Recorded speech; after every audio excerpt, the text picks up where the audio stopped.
You are listening to I Am Refocused Radio with your host, Shamaya Reed.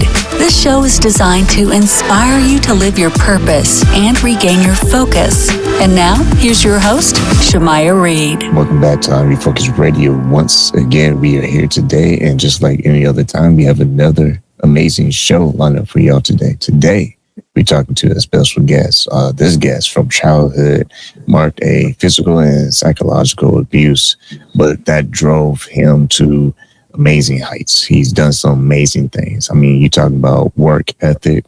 This guy, he's not playing. He did some amazing work, and he's going to share his amazing story that starts with his book that we got to talk about today, because he has a book that I want you all to check out. But I want to tell you first about him. From driving a cab in New York City in the 1970s, sometimes performing at the White House with President Jimmy Carter by day, but he also was picking up passengers in his taxi that same very night.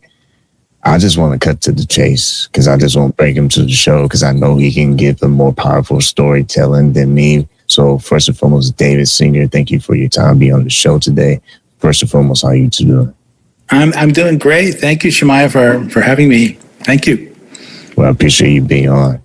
I had to cut to the chase because, man, you fast forward just a little bit. You end up singing with legends, singing. I meant to say sharing stages with legends. Right. And you wrote a powerful book, and it's from cab driver to Carnegie Hall, filled with humor. I love comedy, so that's up my speed. Some heartbreak, but also some hard-won wisdom of never giving up. Right. So kind of share with us real quick the three powerful takeaways that you kind of explore in your book. The short-term goals versus long-term goals. Well, I just wanted to survive. I was told growing up, my dad just said, you seem to be pretty good at the clarinet, so you better play that really well because you really can't do much else. So, but he was, my parents have a story too. And so in my book, I talk about the abuse, some of the abuse that I suffered. So, but they had a story, and they had traumatic experiences in their lives, running from the Nazis or the Russian Revolution, the Depression, and no money, no jobs, abuse in their own families. And so the first thing I just thought of was just survival. There was no choice rather than to work hard, and I didn't have any money to fall back on. I just, that's why I was driving a cab. Nothing wrong with driving a cab or selling welding rod, sometimes climbing fences and running from guard dogs to get to the welders so they could try my stuff, and that's the only way I could sell them. Selling telephone rests on the streets of New York in front of Grand Central Station until the police came by and confiscated all of my stuff. And I used to buy the telephone rests, those soft things you used to put on the phone. I guess this was before cell phones, as I'm really ancient. So people could put it on there like this, and then they could do whatever they wanted to in their office. So I would buy them for $2.50 and sell them for $5 each. And that was part of making a living as well. So a big part of my story was just survival. Quitting, not going to work wasn't an option. Of course, I wanted to try to do something that I sort of liked, and music was always something dealing with emotions of composers. Even if they lived hundreds of years ago, they were humans. They had their hearts broken. They had their own struggles that they had to go through. So they wrote music that reflected their life, whether it was sad or happy or whatever it was, heroic. And so it was my job to interpret, and so of course I was able to be around great musicians who I just admired, and ultimately got to play with these great musicians. I've been very, very blessed, very lucky. and I worked hard as well. So survival, loving what I do still at 77 years old, and playing for people, playing for sick people, trying to help people who are also facing obstacles now. And the other thing is just being very blessed, and that I'm able to do something that I really love to do, and that I can give back to my community and make others feel some of the emotions that great music allows us to feel. So those are three things that have kept me going and still keep me going. And we rewind the clock a little bit. Yeah. You discovered the clarinet in 5th grade. Now, that's a very interesting story. If you don't mind sharing with our audience, tell us a little bit about that. My life mostly at 5th grade was just being outside, playing baseball, going to the beach, and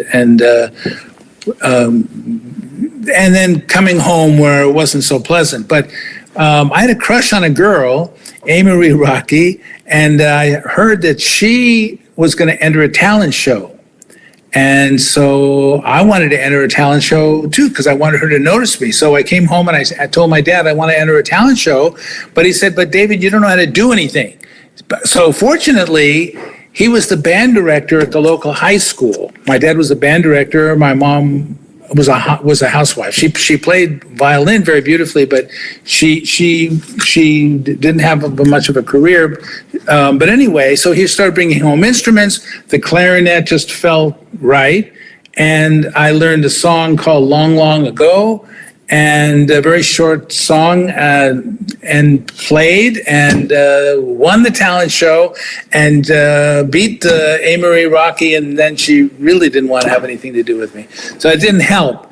But so I guess my first love, aside from baseball and my dog, Dee Dee, was the clarinet. It started off, and that's the way I began. You said in your book that you had some issues at the home with your father and your mom. Yeah. There was a point in time where you finally confronted your dad. Tell us about that when you got older. That's when you did it. What happened next? So I guess I'm going to start off. My dad was in the in Second World War. He was in the Army, and he would just say to me, I asked him one time I found a Nazi's officer's knife with a swastika in our closet. And I asked him, "Where'd you get this?" And he looked at me. He said, "Where do you think I got it?" So he told me a story that what he did basically was he lived in a foxhole and he killed Nazis. Well, he was awarded a Bronze Star at the Battle of the Bulge. And when he came back from the war, he grew up in a very religious house, very religious. But when he came back from the war, after he saw so much death and he was killing people, he didn't believe much in God anymore. And he must have had what they now call PTSD. And because he had this rage about him, and he just would beat the heck out of me with his belt, and it was horrible. But doing this book helped me and helps me understand what's going on and what that they had their own traumas. Anyway, one night I was a grown man. I was visiting from New York, and we're sitting around watching television. I didn't stay with my parents at night. I went to a hotel. I didn't feel safe staying with them.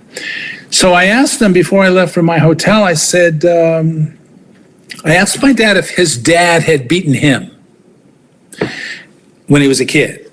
And he looked at me and my mom gasped. She had a lot to do with the abuse as well. My dad said, when he got uncomfortable, he started to kind of snicker, kind of laugh a little bit. And he said, why would you ask me such a question? And I said, well, if your dad didn't beat you, then why did you beat me? And he was very quiet, and we just sat still for a few minutes. And I got up and I said, I'm going to go now. I love you, Dad. I love you, Mom. And I went out to my car, and I felt his presence behind me. Normally, when I was a kid, feeling him behind me was a very frightening kind of experience because I never knew what was going to happen. But somehow this was a much more gentle touch, and he pressed his face against the back of my neck, and he was kind of sort of crying, and he said, "Oh, David, I hope you forgive me. I hope you will forgive me." And I was kind of shocked, and I just said, it's sure, I told him I forgive him, and gave him a hug, and then got in my car and drove off. But that was very poignant to me, and it's just something I had to do. I just had to do that, And I also wanted to say many times over that I loved them, and later, after my dad passed in 2008, my mom lived to 2012. I told her that she was a good mom. It was important for me. I didn't want to feel guilty about anything. A kid doesn't know what's going on. The kid's beaten. They figure, first of all, that, well, this is just normal. Whatever happens at home is kind of normal. Well, and I thought it was my fault. Well, what was I doing that was, then later I understood it not to be my fault. But I just wanted them to know that I cared, I loved them, and I didn't want to have any regrets about that, just any more sadness. And when they finally did pass, well, I hate to say it, but that was kind of a blessing too. But my sister has a different relationship. She's 5 years younger, so she didn't experience any of this firsthand, but she has dreams about my parents all the time. She misses my mom especially, but our mom, but I don't think about them anymore. I just don't. So yeah, it was unfortunate, but there were times in my life where prayer helped a lot. And I was praying as a little kid. Please don't hurt me. Please don't, come into my room and whatever they were going to do. My mom had other things that she did that was abusive, physically. And that's, it's in the book, but, yeah. Anyway, so I dealt with it the best way I could. I faced them and got it off my chest. And one of the reasons I wrote the book was to give people an idea that you have a voice. We all have a voice, and we all have a certain amount of power if we use it right, and we can heal ourselves a little bit. It shouldn't be something, hopefully, that's going to cripple us for the rest of our lives, because it can. It really can, but it doesn't have to. Once again, listen on Refocused Radio, watching us online, talking to our guest today, David Singer, all about his book as well, From Cab Driver to Carnegie Hall. I want to ask you next, there's a special moment that was in your book that your father had a reaction to a big premiere that you had in the Los Angeles, with the Los Angeles Chamber Orchestra. Tell us about that story. Well, that was a lot of fun. A piece written by a Grammy Award-winning composer. He wrote it for me. Robert Aldridge is his name. He wrote Elmer Gantry, the opera, and being played from coast to coast. Anyway, he wrote me a concerto that I premiered with an orchestra, the orchestra that I played with for many years, Orpheus Chamber Orchestra. That's a story unto itself, because we started playing for free in that orchestra, literally for free, and we ultimately won Grammy Awards. we traveled all over the world, making recordings, and so that's a big success story that we started with nothing. But anyway, a special concert came about with the LA Chamber Orchestra, and at UCLA, my dad went to UCLA, so it was a big deal. And I performed in front of the orchestra, and my dad at that point could barely walk, and he had lung cancer, but he came to the concert, and afterwards, my family and a lot of people were, milling around me and in the lobby, but I didn't see my dad, and then I came into the audience again, and everybody had left, but I see this little old man, this bald head kind of forward, and I realized that was my father, this monster, when I was growing up. And I came up from behind him, and I just told him, thank you for being there. And he looked at me, and he told me how proud he was of me, and we just come kind of full circle, and he died shortly after that. But just that he was there, and he'd been so abusive, and so he hurt me in so many ways. But then, to have that moment where he was proud of me, and I did well, and he's partly responsible for my success, opening up doors for me that I wouldn't have been able to do by myself. And so it's a very mixed thing when your parents, it's heinous. They do something bad, they physically abuse you. It's just, it's like a dog, I feel like we're a dog. We're always going to come to our master with our tails wagging, just like a dog does. And anyway, that's my story. It's part of my story. I've been through some things, and there are certain things that help me. There's a mantra that I used. I don't know if you call it a mantra, but it's the word of score, the word SCORE. And so whenever I've had to prepare for something, a concert, an interview, for a job, each of those letters means something. S stands for self-discipline, practice, study, do all of the labor, the work necessary to do well. If you want to be great on the radio, you do a lot of study about that. You watch other people, you find people you admire, whatever it is. If you're preparing to get take an interview, you study about the company, whatever. So S has to do with self-discipline, to take little steps each day towards your goal. C, concentrate on sending all negative energy away from you. It's not going to help to think about negative energy. I'm having a bad hair day, whatever. That's not a problem for you and me.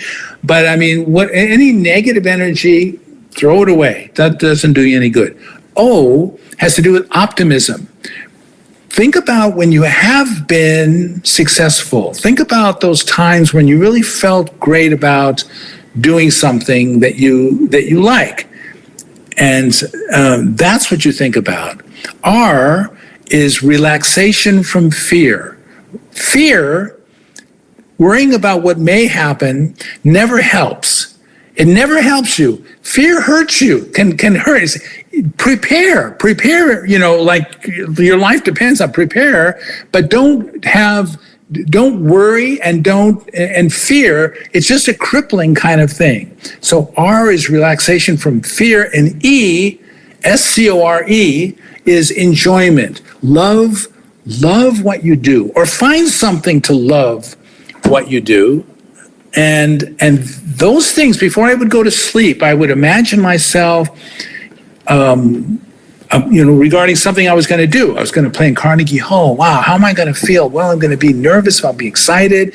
I'm going to take that walk out onto the middle of stage, and I look at those 5 decks of rows of seats, and I'm going to be able to play. I'm going to be able, not like, oh my God, what's going to happen? I'm going to die out there. No, you don't think that way. You kind of talk yourself into it's going to be great. I know what I'm doing. I'm preparing every day. So all of these things can help you, positive visualization, ultimately succeed. That's helped me go from being a welder where and there's nothing wrong with being a welder. That's a great job, or driving a cab. It's a fine job. It wasn't something that I was wanting to be. I wanted to get involved with music because I always loved music. So I took little steps towards my goal, little steps every day. And I kept thinking about, whatever opportunity I was going to have, I would go through the SCORE, the thing before I would go to sleep at night, that I was going to be successful. And it helped. It helped a lot. I like that. That's a great lesson right there. I never heard it put that way. And that's why we have people like you on the show. Because now thousands of people, hundreds of thousands of people are going to be able to say, you know what? I'm going to put that in my pocket, man. I'm going to say that because that's great. That's a great perspective to have. And looking through the lens of arts and culture, having that taste of music, right? Because not everybody can appreciate music creation, but understanding what it takes to create that environment, create that experience. I mean, it led you to the White House. Tell us about President Jimmy Carter. I mean, that had to been a special moment where were you able to visit the White House before then and have the experience to, soak that in?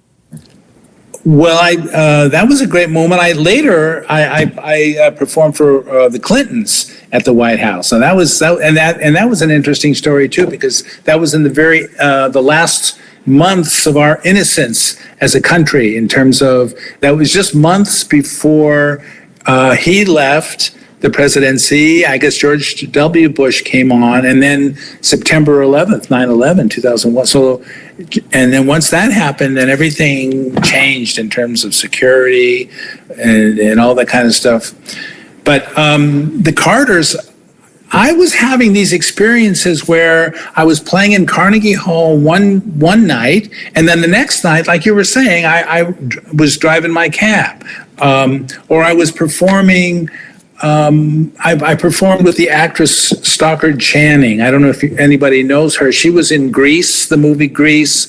She was in West Wing on TV. She's a great actress. Anyway, called The Lady and the Clarinet. I was like co-starring with this person who had been like a great star. And it was in Connecticut, and I was living in New York, and my car could barely work. The windshield wipers were threadbare. They weren't doing anything. The wheels were just kind of shaking, and it was wintertime and snow and the wind. So I was like on top of the world acting in this play with this great actress. And then my reality came back, and I got in my car and I had to drive the 60, 70 miles home with, I didn't know if I was going to make it. Playing for Carter was great. It was with some other highly thought about musicians. Met the Carters, and remember shaking hands with Rosalind Carter, and remember she had the softest hands. I never felt such soft hands. I think this woman has not washed a lot of dishes. I had a feeling. But anyway, I had to get out of there because I had to go back to New York because I was on for driving a cab that night.